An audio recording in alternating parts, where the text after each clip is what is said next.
keldim tarvuz yeymiz. Tarvuzmi? Ha, tarvuz yeymiz bugun tarvuz. Dadajon o'zi pichoqni olib kelaman. Menga bering pichog'i kelin patarlamang. Oldin mollarga qarang, keyin yeymiz o'tirib.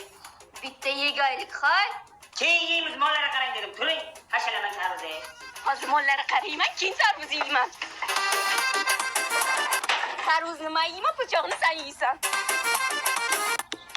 Ishqilib pishganmikan bu tarvuz? Xom chiqsa nima qilaman? Ha pishgan bo'lsin. Dadajon, O'ylingiz. mollarga qarab bo'lib endi yeymizmi tarvuzni? Balon yeng siz tarvuz yegancha. Borib birinchi o'tlar o'ring, keyin yeymiz shu tarvuzni. Kelin. Boring. O'zi pishganmi yo'qmi aniq emas bu tarvuz. Ha, hozir o'tlarni o'raman, keyin tarvuz yeyman. Uni xolodilniga qo'ysam yaxtak bo'lamkan? Yo arig'a suvga tashagaymikan? Dadajon, o'tlarni o'rib bo'lib endi tarvuz yeymizmi? Ya kelin, esim qursin. Tarvuz arig'a tashagandim. Qarang yana o'qib ketmadimikan? Ya! Tarvuzim! Tarvuzim! Dadajon, tutdim tarvuzni, endi yeymizmi? Ya, kelin patirdaman qani oli, buni o'zi olib boraman-da qayta magazinchiga chaqma o'rdirib kelaman. Agar pishgan bo'lsa keyin yeymiz. Nima?